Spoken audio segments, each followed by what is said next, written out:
बहुत जल्द भारत जोड़ो यात्रा फिर से शुरू होगी। कांग्रेस पार्टी उसे शुरू करेगी और जो भी ये समझते हैं कि आज देश खतरे में है, आज लोकतंत्र खतरे में है, आज हर भारतीय खतरे में है, उसकी जान खतरे में है, उसका धर्म खतरे में है और यहां तक कि उसका सब कुछ खतरे में है, तो उससे बचने के लिए एक ही उपाय है, मोदी हटाओ देश बचाओ। मोदी हटाओ देश बचाओ कैसे? भारत जोड़ो यात्रा एक साधन है, दूसरा साधन है इस तरह से सोशल मीडिया। मेरा किसी पार्टी से कोई मतलब नहीं है। भारत जोड़ो यात्रा की बात मैं इसलिए कर देता हूं क्योंकि भाई श्री नरेंद्र मोदी ने उसके अलावा कोई रास्ता छोड़ा ही नहीं है। बिना भारत जोड़ो यात्रा के कोई कहीं अपनी बात कह भी नहीं पाएगा, कह ही नहीं सकता। और आपने सुना ही होगा सोशल मीडिया के द्वारा कि अब नरेंद्र मोदी को सोशल मीडिया से भी तकलीफ हो रही है। उसके लिए भी एक रेगुलेटरी बनाना चाहते हैं, उसके लिए भी एक अपना Bharatiya Janata party fact check बनाना चाहते हैं। तो मैं नहीं समझता कि देश में लोकतंत्र बचा है, सवाल ही नहीं उठता।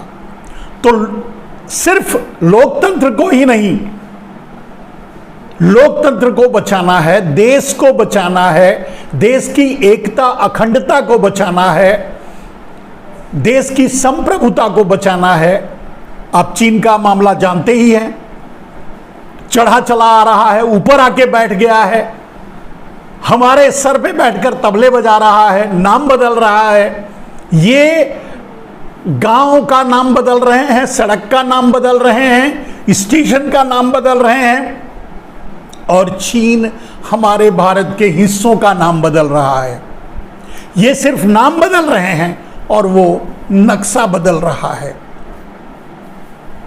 जबकि वो सब कुछ हमारे ही पैसे से कर रहा है।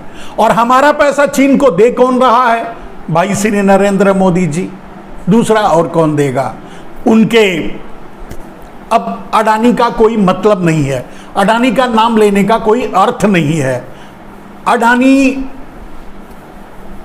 ये कह सकते हैं कि कल्प्रिट तो है, चोर तो है, फ्रॉड तो है, इसमें कोई दो राय नहीं। लेकिन जब अडानी मोदी के पीछे है, मोदी आगे हैं, तो अब सब कुछ मोदी हैं। अडानी तो अरविंद केजरीवाल ने कह ही दिया कि वो तो एजेंट है। 10%, 15%, 20% का अधिक से अधिक उसको मिलता है, उससे ज़्यादा उसको कुछ नहीं मिलता, तो वो तो एजेंट है। तो ये सारी बातें आप जानते हैं और परिस्थितियों से वाकिफ हैं। तो देश को बचाने के लिए ये साधन भी लोगों तक अब धीरे धीरे सिकुड़ता जा रहा है, लेकिन जब तक है तब तक लोगों तक अपनी बात को पहुंचाइए, देश की समस्याओं को पहुंचाइए। पार्टी से आपको कोई मतलब है नहीं है, पार्टी छोड़ दीजिए।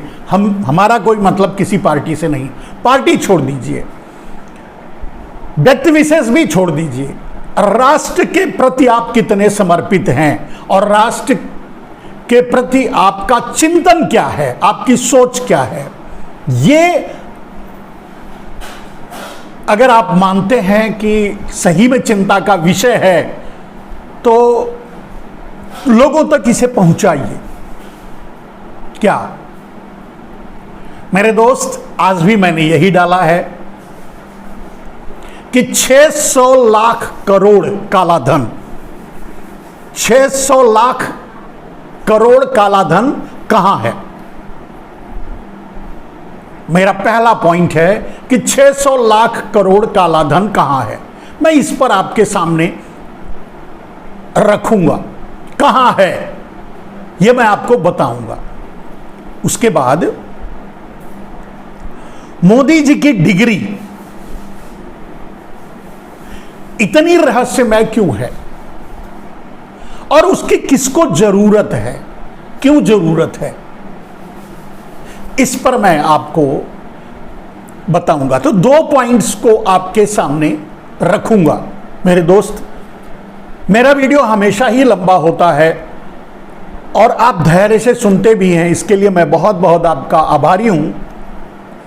लेकिन क्योंकि मैं विषय को विस्तार से आप तक पहुंचाने की कोशिश करता हूं, जिसे आराम से समझ पाएं और लोगों को, जिनको आप आगे बढ़ाएं, वो भी इसे आराम से समझ लें, इसके लिए मेरा वीडियो हमेशा लंबा हो जाता है। एक दूसरी बात यह है मेरे दोस्त कि मैं लाइव करता हूं, मैं वीडियो नहीं डालता। तो जब लाइव करता हूं, मेरे पास कोई टेलीप्रॉम्प्टर नहीं है जिसको सामने रख करके पहले से लिख के रखा है और उसे बटन दबाकर पढ़ते चला जाऊं, ये भी नहीं है, ऐसा भी कर नहीं सकता और वो संभव भी नहीं है हमारे लिए। क्योंकि हम जो भी कहते हैं हमें पहले से लिखने की जरूरत नहीं होती, क्योंकि हमारे खून के एक एक रग में वो भर चुका है, वो भरा है। हमारे शब्द किताबों से नहीं आते, हमारे शब्द जो भी होते हैं वो हमारे सीधे दिल से आते हैं, दिमाग से आते हैं, सोच से आते हैं, विचारों से आते हैं। और जो परिस्थितियां देख रहा हूं वो हमें ऐसा बोलने कहने पर मजबूर करती हैं। तो अब पॉइंट्स पे आते हैं मेरे दोस्त। पॉइंट यही है कि मैंने कहा कि मैं 2 पॉइंट को आज आपके सामने विस्तार से रखूंगा। एक, 600 लाख करोड़ काला धन भारत का कहां है। पहला सवाल आप कह सकते हैं कि मैं 600 लाख करोड़ कैसे कह सकता हूं, और मुझे कहां पता है या मैं कैसे जानता हूं कि 600 लाख करोड़ काला धन है, कहां है या है भी तो कहां है। दोनों 2 सवाल आपके मन में होंगे। तो पहले सवाल का जवाब भी भारतीय जनता पार्टी और नरेंद्र मोदी दे चुके हैं। क्या 400 लाख करोड़ का काला धन विदेशों में जमा है? इतनी बड़ी पोथी पत्री लेकर के माफ कीजिएगा, रामदेव 4 साल तक 2010 से लेकर 2014 तक गांव गांव घूम करके, शहर शहर घूम करके और लोगों को अनुलोम विलोम करवा करके सबके सामने रखा करते थे। और सिर्फ वही नहीं, 400 लाख करोड़ के बारे में रामदेव बताते थे, राम रहीम बताते थे, और जितने भगवा वाले हैं, कुछ जेल में भी हैं यार, वो भी बताते थे। रविशंकर बताते थे, ऐसे बहुत से लोग, एक एक का नाम नहीं, आरएसएस बोलता था, भारतीय जनता पार्टी का एक एक कार्यकर्ता बोलता था और कहता था, नरेंद्र मोदी खुद कहते थे और वो भी यही बात कहते थे। और ये सारे लोग ये कहा करते थे कि 400 लाख करोड़ काला धन है, और उसके साथ ये कहते थे कि अगर 400 लाख करोड़ काला धन आ गया भारत में तो आपको कभी टैक्स नहीं देना पड़ेगा, 30-35 रुपए पेट्रोल डीजल मिला करेगा, 300-400 रुपए गैस सिलेंडर मिला करेगा। यहां तक कि रामदेव जैसे दलाल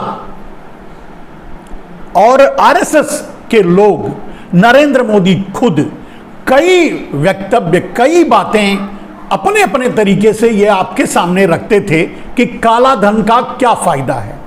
नरेंद्र मोदी तो सीधे ही कह दिए कि काला धन आ गया तो काला धन इतना है कि 15-20 लाख हर आदमी को तो यूं ही मिल जाएगा। अब आप खुद ही जोड़ लीजिए कि वो कितना है। कैलकुलेशन उनका 400 लाख करोड़ का था, हर आदमी 400 लाख ही परोसता था, हर भगवा दलाल 400 लाख की ही बात करता था, 400 लाख करोड़ की बात करता था।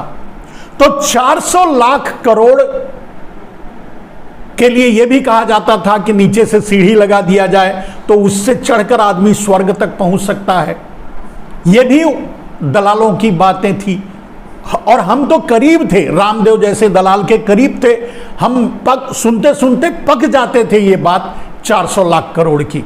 मोदी हमारे यहाँ आते थे तब पतंजलि में तब भी कहते थे, भारतीय जनता पार्टी के दूसरे नेता, आरएसएस के नेता सब यही कहते थे 400 लाख करोड़ का काला धन है। और दोस्तों इस बात की मैं तस्दीक करता हूं, मुझे उन पर भरोसा उस समय हो गया था और वो बातें सच थी कि 400 लाख करोड़ काला धन था, है, दोनों बातें। तो 400 लाख करोड़ और बाद में आपने ये सुना सोशल मीडिया के द्वारा, सरकारी मीडिया के द्वारा कि वहां काला धन 50% बढ़ गया। तो 400 लाख करोड़ का 50% मतलब कितना होता है? 200 लाख करोड़, यानी वो काला धन 600 लाख करोड़ हो गया।